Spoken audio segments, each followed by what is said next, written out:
Bienvenue sur notre chaîne JM TV, votre chaîne en ligne, avec votre émission Prise de conscience.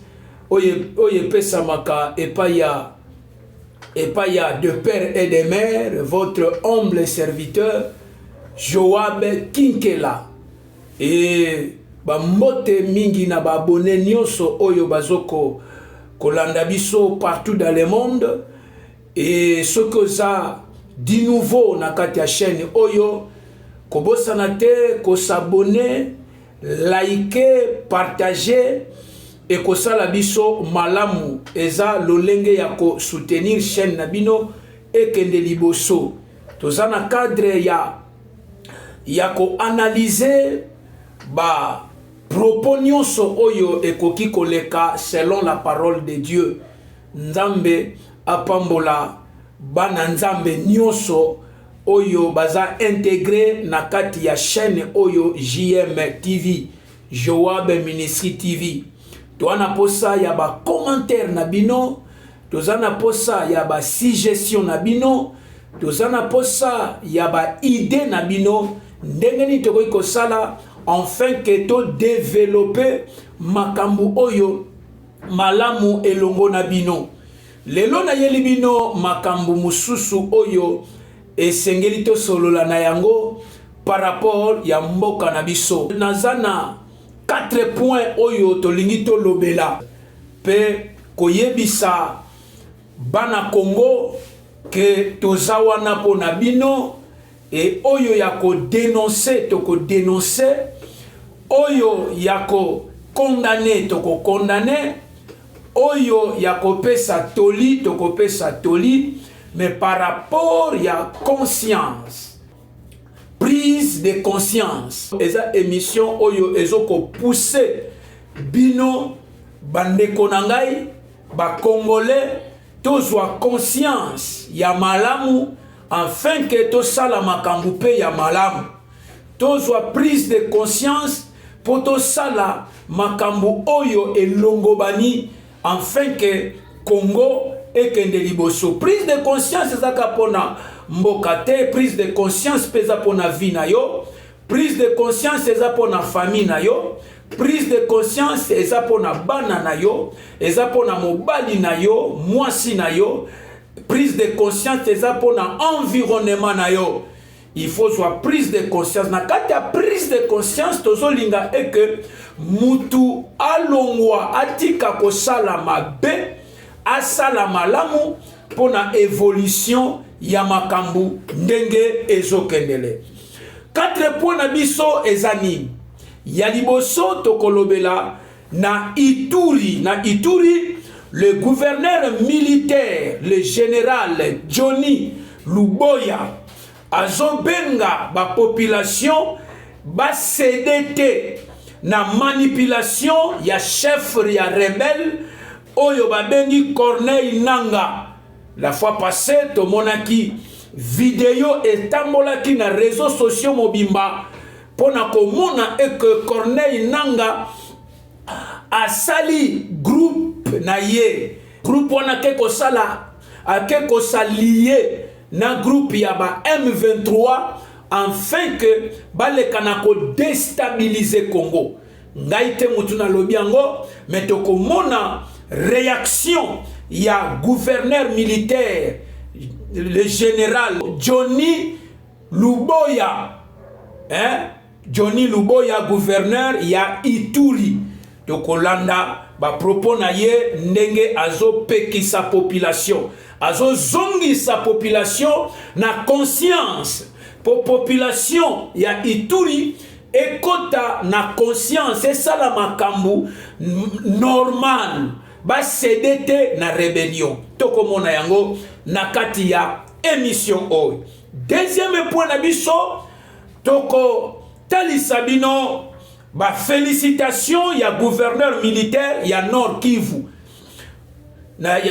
Ya Nord Kivu na kombo ya Peter Sirimwani. Peter Sirimwani ye pena apesi ba félicitations na ye na réélection ya président Félix Antoine Tshisekedi Tshilombo. Tokomona yango pe tokolekisela bino ba félicitation na ye ndenge a félicité mokonzi ya mboka. Troisième point na biso. Et ça par rapport à la contestation des élections du 20 décembre 2023. Et ça, n'a pas candidat neti Martin Fayulu, Matata Pogno, Seth Kikuni, ainsi que Moïse Katumbi, ba contestation na bango. Toko mona yango, toko lobela, toko développer yango, nenge nini bakoki ko contester. Et nzela efungwameli ba candidat nyonso oyo baza contre résultat oyo seni apibliaki. Nenge nini bakoki ko sala pona contestation na bango. Toko mona yango na kati ya émission oyo toko développer yango. Et quatrième toko clôturer na ko loba eke Théodore Ngoyi a invité Félix Tshisekedi à travailler, qu'il travaille avec ceux qui contestent dans la rue. C'est-à-dire, Théodore Ngoyi azo senga na Félix Tshisekedi a travaillé na deuxième mandat na ye, na ba oyo bazoko contester na banzela. Bazoko contester na banzela, ba travailler na Félix. Alors, pour Nabino Bolobinini, Nangone toko développer na kati ya émission na biso. Matondi mingi na bandeko bazoko ko encourager biso, na bandeko bazoko aimer pe bandeko bazoko partager.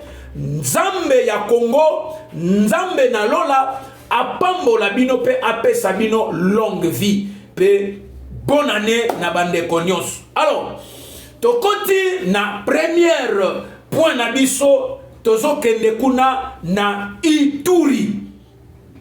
Tokolanda nanu vidéo oyo ya le gouverneur militaire, le général Johnny Luboya. Johnny Luboya. Il est en train d'appeler la population à ne pas céder à la manipulation du chef rebelle Corneille Nangaa. Tolanda yango simanango tokozonga na plateau oyo to sala ba analyse. Est-ce que azana raison to azana tort? Est-ce que ba question c'est belé to sala analyse nango, mais avant de sala analyse bolanda nanu le gouverneur militaire, le général Johnny Luboya oyo alobi tolanda. Nangaa a dit aussi l'a répété. Il a dit non, voilà, on commence même à doter les... Et c'est qui ça? C'est ceux-là qu'on peut considérer comme les plus grands intellectuels, mais qui se comportent en petit homme comme ça. Hélas, et ces gens ont géré des grandes choses ici dans la République. Imaginez-vous si aujourd'hui, parce que maintenant ils ne sont pas ce qu'ils étaient avant, mais c'est maintenant qu'on est en train de les connaître. C'est aujourd'hui qu'on les connaît dans leurs œuvres. Et nous, les Congolais, on a placé confiance à un monsieur comme Nangaa. Comme Nangaa.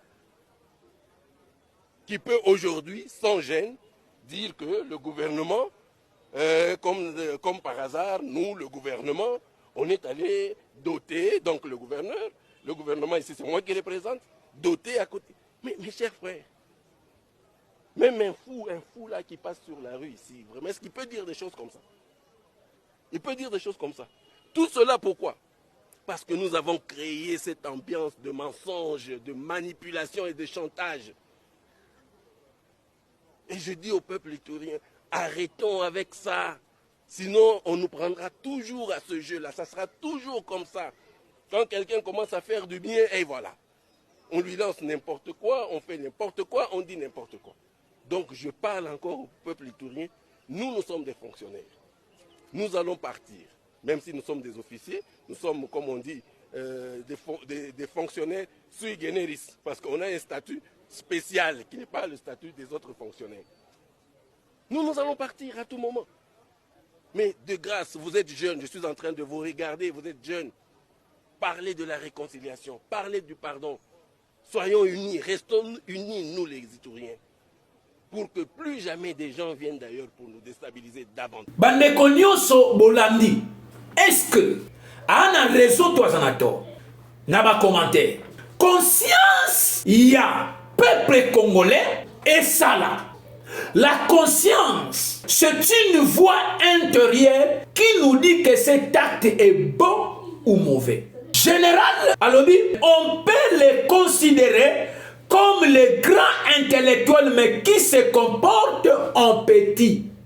C'est cela qu'on peut considérer comme les plus grands intellectuels, mais qui se comportent en petit homme comme ça. C'est-à-dire, Corneille Nanga, gouverneur ya Ituri, le général Johnny, alobi que babandaki ko considérer Corneille Nanga tant qu'intellectuel. Je crois très bien que population oyo ozokolanda biso na ngonga oyo partout bisi kozali toyebi que Corneille Nanga azalaki moko oyo Congo epesaki valeur, azalaki moko oyo Congo etiaki en tête ya ba institution otobengi Seni, président ya Seni oya memaki biso na maponomi. Maponomi wana yangwane salaki eke lelo tozwa président de la République Félix Tshisekedi Tshilombo ezalaki à travers ba élection na ye. Tolala tolamuka toyoka ke Corneille Nanga akeko s'allier na ba M23 na ide nini na likanisi nini pona nini soki alingaka réellement Congo. Est-ce que na lolenge wana nde koki kosala yangwana le gouverneur militaire Johnny alobi que bayebaki ye baconsidéraki ye tant qu'un intellectuel, mais par rapport à acte oya posé anikiti si lokola mwana mukie. C'est cela qu'on peut considérer comme les plus grands intellectuels, mais qui se comportent en petit homme comme ça. Intelligence na ye oyo batu bayebelaki ye, batu bako considérer lisusu te. Acte wana tozobenga mo acte ya oyo Jida asalaki, trahison, la haute trahison. Yami Balé alobi que ils ont géré de grandes choses dans la République. Hélas, et ces gens ont géré des grandes choses ici dans la République. Imaginez-vous si aujourd'hui, parce que maintenant ils ne sont pas ce qu'ils étaient avant, mais c'est maintenant qu'on est en train de les connaître. Ba géraki na régime passé, bango de bazalaki na monopole. Bango de babane kozwa ba décision. Ba décision ya Seni ezaki moko ya Corneille Nanga yende muto abane kozwa yango. Mais tout là tout la muka a se révolutionner. Pona nini? Pona nini? Na tangu bo géraki, est-ce que bo géraki malam to bo géraki mabe? Soki bo géraki malam, nini oye kosenga yo o contester? Est-ce que na tangu bo géraki république, nini ezangaki po bo sala makambu oyo bozo raisonner lelo ko sala? Nini oyo epekisaki yo o mema Congo na perfection? Nini oyo zangaki kosala? Soki ozangaki kosala eloko, il fallait okende nango na voie normale. Conscience ya peuple et ça là. Yangwana le général militaire ya Ituri, le général Johnny. Alors qu'ils ont géré des grandes choses de la République. Mais qu'est-ce qu'ils nous ont apporté? Ba meme la kibisoni. Est-ce que ba meme la kibiso ba makambu ya malam? Point d'interrogation. On les connaissait tant qu'un intellectuel. C'est aujourd'hui qu'on les connaît par ses œuvres. Mais c'est maintenant qu'on est en train de les connaître. C'est aujourd'hui qu'on les connaît. dans leurs œuvres. Les lonés tozoye baye na ba misala. Misala ngo ezayani. C'est que auparavant, botali seki biso, bolataki ba poso. Poso ya meme. Kasi na kati bankoi. Et lelo azot senga na population ya Ituri. Ya kosedete na rébellion, la kosedete na ba propos ya Corneille Nangaa. Et je dis au peuple iturien, arrêtons avec ça. Sinon, on nous prendra toujours à ce jeu-là. Ça sera toujours comme ça. Ce n'est pas moi, mais c'est John Bouti Kolanda Yango. Message. Il y a Johnny, le général, le gouverneur militaire. Ba iturien, conscience na bino sala. Est-ce que ma propos ya nanga eza pona évolution ya Congo eza pona et que Ituri et que de liboso lelo yo soki bo cédé na rébellion il y aura des morts et des morts makila ya batu wana ekotanga ya ekozala na mitu ya banani. Voilà pourquoi, bravo, na général Johnny. Quand il s'appelle na conscience, bazwa conscience ya malonga. Nous les Congolais, on avait placé notre confiance aux personnes comme Nanga. Et nous les Congolais, on a placé confiance à un monsieur comme Nanga. Comme Nanga. Alors que biso ba Congolais, to placer qui confiance na biso na ba personnage lokola Corneille Nangaa. Mais lelo abebisi confiance na ye na okende ko s'allier na ba M23. Ba M23 réputation na bango yebani que bazaba oyo bazoko exciter guerre na est. Ba oyo bazoko boma bandeko na biso na est. Na tango soko s'affilier na groupes armés oyo eza contre république elingi koloba ke trahison, au trahir république, au trahir ba congolais, au trahir gouvernement, au trahir président de la république, au trahir ba institution, au trahir constitution. Et ça kaka na voix moko oyo eza trasame oyo mutu akoki kozwa présidence eza na voix ya ba élection. Et na voix ya rébellion te. Et ça na voix ya rébellion te. Constitution na biso epesi biso monopole pour okoma président de la république pour ozwa la magistrature suprême eza na voix ya ba élection. Mais ça n'a voix à rébellion. Voilà pourquoi le général a bengi ba Iturien, ba Iturien, mais ça ba Congolais de père et de mère. Tout cédé na manipulation ya Corneille Nangaa. Tout cédé na ba propos ya Corneille Nangaa. Mais tout tika na ini, tout zonga bomoko, tout loba liloba moko. La carte ya Bible, ezaki na peuple moko ezaki dispersé. Babandaka na bango auparavant koloba oyo babengi munoko moko. Mais confusion ekoti na tour de Babel. Corneille Nangaa linga koti sa ba Congolais na kati ya tour de Babel. Po oya loba munoko na ye confusion ekota. Mais lelo deux autres senga et que conscience à peuple congolais et ça la prise de conscience. Tout c'était la manipulation. Alors même un fou qui passe à la rue ne peut pas faire ce que Corneille Nangaa est en train de faire. Même un fou là qui passe sur la rue ici, vraiment, est-ce qu'il peut dire des choses comme ça? Il peut dire des choses comme ça. Attaque comme Mutwaliboma, Oyazo le Kanabalabala, Corneille Nangaa, Fouana Mutwaliboma, na Kosala Makambu, oh Corneille Nangaa, Zosalate. C'est que quelque part, Azoko paie sa valeur na Mutwaliboma que Corneille Nangaa. Il dit, j'ai dit au peuple iturien, arrêtez avec ça. Et je dis au peuple iturien, arrêtons avec ça. Sinon, on nous prendra toujours à ce jeu-là. Ça sera toujours comme ça. Phrase naïe. Arrêtez.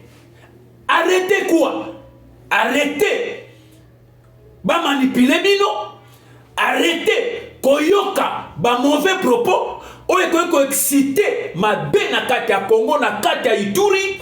Bon arrêtez. Rébellion. Ko sangana na bato baza contre mboka. Bon arrêtez. Ko beta ba arme. Bon arrêtez tribalisme.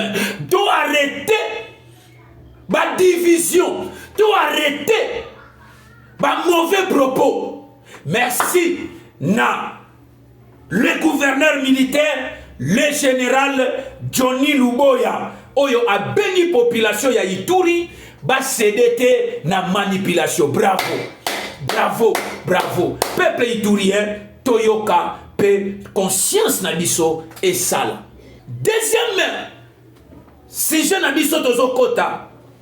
Et ça, bah félicitations ya gouverneur militaire du Nord Kivu, Peter Sirimwemi. Après si, bah félicitations na ye pour la réélection ya Mukonzi Mboka Félix Antoine Tshisekedi Tshilombo avec 73,34% et na peuple ya Nord Kivu nyonso. Bah pesi bah félicitations na bango. Tolanda, le général Peter Sirimwami na ba félicitation na ye oyo a félicité Mukonzi Mboka.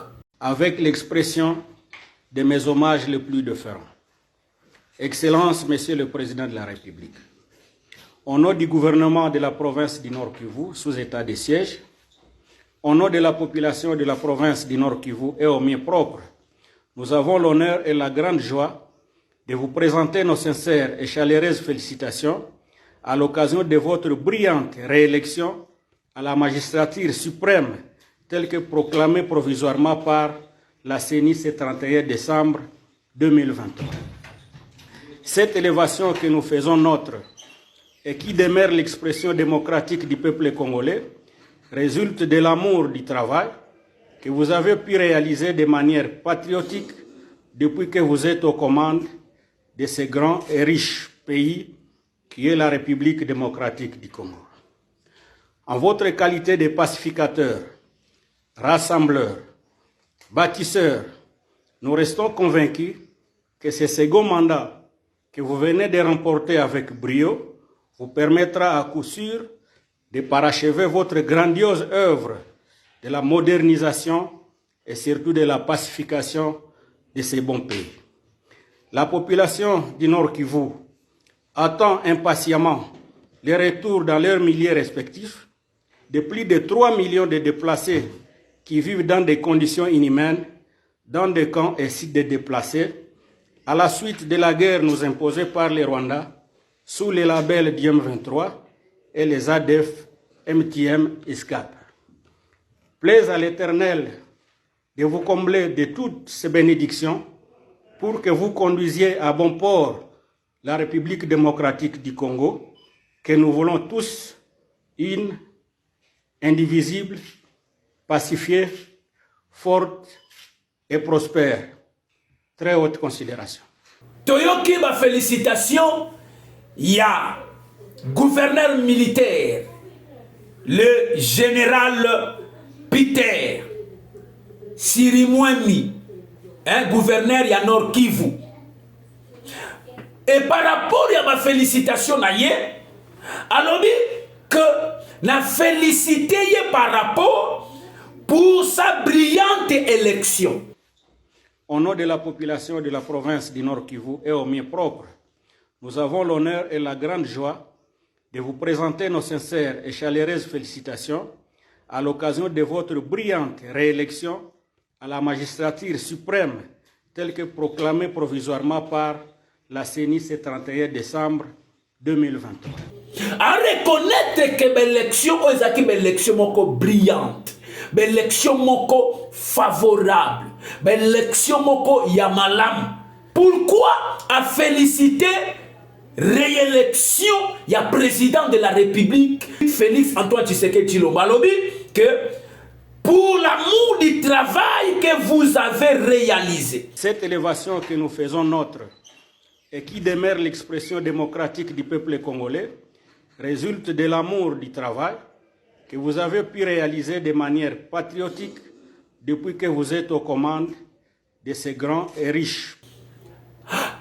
Pour reconnaître que Félix Antoine Tshisekedi Tshilombo en tête Yamboka a réalisé Misala. Et Misala où il a réalisé dans 3 ans. En votre qualité tant que pacificateur, tant que rassembleur, tant que bâtisseur. En votre qualité de pacificateur, rassembleur, bâtisseur, nous restons convaincus que ce second mandat que vous venez de remporter avec brio vous permettra à coup sûr de parachever votre grandiose œuvre de la modernisation et surtout de la pacification de ces bons pays. Et Azana na conviction que ce qui te peut sous 5 ans oyo a réalisé que le cas oyo a réalisé. Yangwana a payé ma félicitation. A payé ma félicitation pour Annie. A félicité par rapport à l'obini nikeno na qualité oyazanango tant que pacificateur na qualité ya rassembleur à Sangisaka. Félix Tshisekedi aza muto a Sangisaka. Ao Sangisa. Tant que bâtisseur, à bâtir Mboka, à bâtir conscience à peuple congolais, à bâtir instantion nyoso, à bâtir société à l'état oyekufaki, à bâtir économie, à bâtir Mboka Congo. Voilà pourquoi le gouverneur militaire Yanor Kivu a félicité le président Oyo. Félix Antoine Tshisekedi Tshilombo. Alors que la population de Nord Kivu attend impatiemment le retour dans leurs milliers respectifs de plus de 3 millions de déplacés dans des conditions malheureuses. La population du Nord Kivu attend impatiemment les retours dans leurs milliers respectifs de plus de 3 millions de déplacés qui vivent dans des conditions inhumaines, dans des camps et sites de déplacés, à la suite de la guerre nous imposée par les Rwandais sous les labels d'IM23 et les ADF MTM ISCAP. Dans la situation où ils ont les Kanaba Nord Kivu kuna, plus de 3 millions de déplacés. Oyo panzana mais peuple wana ezozela bazonga na bisika na bango. Alors pour bazonga pesi confiance yamwande réélire le président Tshisekedi Tshilombo. Nous croyons que Mokonzi Mboka a kosala des voies et moyens tant que rassembleur, tant que pacificateur, tant que bâtisseur, il y a kozongisa peuple ya Nord Kivu, oyo ba panzana ki par-ci par-là, il y a kozongisa bango, bisina ba milliers na bango, oyo sengeli bazonga. Point na biso otolingi to chite nango Théodore Ngoyi. Azoko invité Félix Tshisekedi à travailler avec ceux qui contestent dans le riz. Naïebité. Est-ce que c'est possible ou ce n'est pas possible? Azo benga, azo senga, na Félix Tshisekedi na deuxième mandat na ye, a travaillé na bateau baso ko contester na banzela. Alors par rapport nanga, na yebite, est-ce que bateau yo baso contester na ri? Est-ce que contestation et sengeli kako contester na bari na ebité? Question muza soki ba bengi bango ba travail, est-ce que ba kosala mala? D'abord mutozo tambola na banzela, est-ce que conscience de kosala mala na ebité? Wana saka ba question na zo komituna. Parce que tout le monde a un enfant de riz. Baza ba enfant oyo abandonné. Ba misusu baza na batata te, baza na ba mama te. Ba misusu ba bengana bo parce que ba koma kotambola na banzela po baza oyo ba bengi peut-être ba trouvaki bango na kindoki. Peut-être mutu makasi. Peut-être ba boya ki éducation. Ba enfant de riz. Et ba misusu ba boya éducation. Est-ce que ba tunyoso oyo zo benga que Félix Tshisekedi a travaillé na bango? Est-ce que baza ba oyo balinga ki éducation? Point d'interrogation. Est-ce que baza ba oyo ba trouver bango na kindoki te? Point d'interrogation. Ba enfant de rinini o ba koyi koya ko travailler, ba travailler malam. Est-ce que baza ba rebelle te ou ba se rebella qui contre ba parents? Yanga ba se retrouver na bari. Peuple ni banani oyo baza na bari oyo sengeli Félix Tshisekedi azwa bango a travailler na bango na régime. Est-ce que mituna bango ezo sala? Point d'interrogation. Yamana mituna na zoko mituna. Théodore Ngoyi, est-ce que l'enge o proposé ba propos o? O sala qui analyse ya ba enfant de riz. Conscience c'est ça. Conscience c'est ça. Alors, pourquoi? Pour favoriser la cohésion et l'unité nationale. On assure que ceux qui basent oyo bazoko fakabonde na rue, ba kotisi bango na kati ya régime pour ba travailler. Est-ce que cohésion est causale? Unité nationale est causale. Tout unité. Terdongoy. Tozo cité la contestation des élections du 20 décembre 2023. C'est-à-dire que candidat nyonso oyo aza contre résultat oyo seni a publié qui provisoirement contestation na yango eza na lolenge oyo esalamaka. Contestation yango eza ndenge ni Cour constitutionnelle après ça qui joue depuis mercredi dernier, jour accordé aux candidats qui voulaient contester les résultats provisoires publiés par la CENI. Depuis mercredi passé, l'autre vendredi. Depuis mercredi, Cour constitutionnelle a fongola qui déjà porte na ba candidat nyonso. Contestation exacte. Nenge Martin Fayulu asalaki asangisi ba mineur na base na yekuna pour ba contester ça bongote. Contestation ya ba résultat et ça la makana Cour constitutionnelle. Kende na Cour constitutionnelle kotisa ba recours na yo. Soko koti ba recours bako examiner bako étudier yango. Soko oza na raison bako peso raison. Soko oza na tort okwei. C'est comme ça. Alors, porte Fongomaki, délai na yango eza une semaine, c'est-à-dire 7 jours. Du 7 au 11 janvier 2024. Et les 12 cours constitutionnels, ils ont publié déjà le résultat Yasuka. Donc, du 5 au 11 janvier 2024, né et sengi naba candidat nyoso oyo baza contre résultat publié par la CENI provisoirement bakende kokotisa ba recours na bango. Mais jusqu'à présent yana mutute oyo ake kokotisa recours. Moïse Katumbi aboyi skotozo komitu na mutuna aboyi. Pourquoi? Peut-être il y a d'autres qui refusent à aller déposer leur recours. Pourquoi? Peut-être parce qu'ils disent que cet cours appartient à Félix Tshisekedi. Peut-être. Et à Missoussou Bazolo Batoke compte ça recours dans la Cour constitutionnelle parce que Cour constitutionnelle wana eza ya Félix Tshisekedi. Non. Non. La sortie médiatique que mon président Asalaki a bêta c'était, je crois, c'était Ezalaki na Top Congo. Avec non, ata mokolo moko te abenga cour apesa instruction akotaka makambo ya cour te.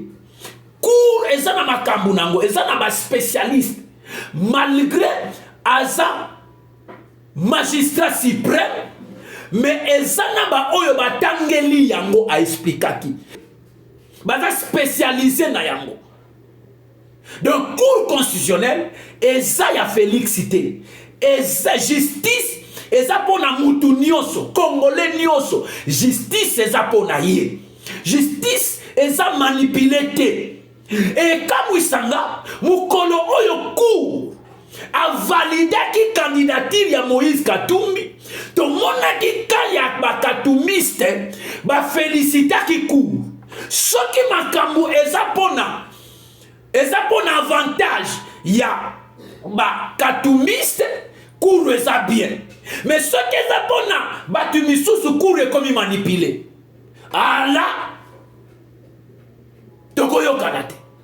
Cour eza indépendant. Et ça la makambo nango selon ndenge batangelaki. Bozwa ba recours na biloko ke no kotsa na cour. Botika ko exciter peuple na haine. Botika ko exciter guerre. Botika ko exciter tribalisme. Botika ko tambwisa batu na babalabala. Yena ba misusu bazokaki. Yaba misusu bazana ba hôpitaux, bazana ba cicatrices à cause ya nini? À cause ya ba manipulation na bino. Contestation kende kokotsa recours na cour constitutionnelle. Soko kende kokotisa ba recours na yote elinyolo ba ke ozana ba preuve mon côté tangible oyo koko kende kolakisa et pas ba juge pour ba étudier dossier na yo. C'est que ozana ba preuve te.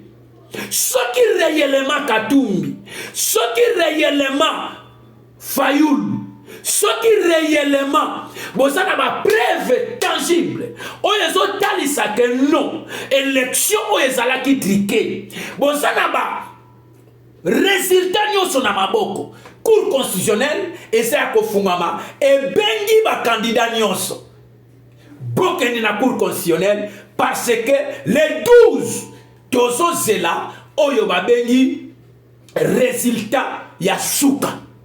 Nzambe apambola République démocratique du Congo, Nzambe apambola population nyonso ya Congo, ba congolais na ba congolaise, Nzambe apambola cour constitutionnelle, apambola cheni, apambola ba institution nyonso ya République démocratique du Congo. Que Dieu bénisse le Congo. C'est pas ici oyo to sukisi émission na biso ya prise de conscience. Prise de conscience et ça est que quel que soit osana niveau ni prise de conscience c'est ça là. Bolamu sala bolamu pona avancement kende nanzela oyo elongo bani Nzambe akopambola yo. Merci beaucoup. Quant à moi je vous dis restez toujours branchés sur notre chaîne JM TV. Vous ne serez jamais déçus. Ciao.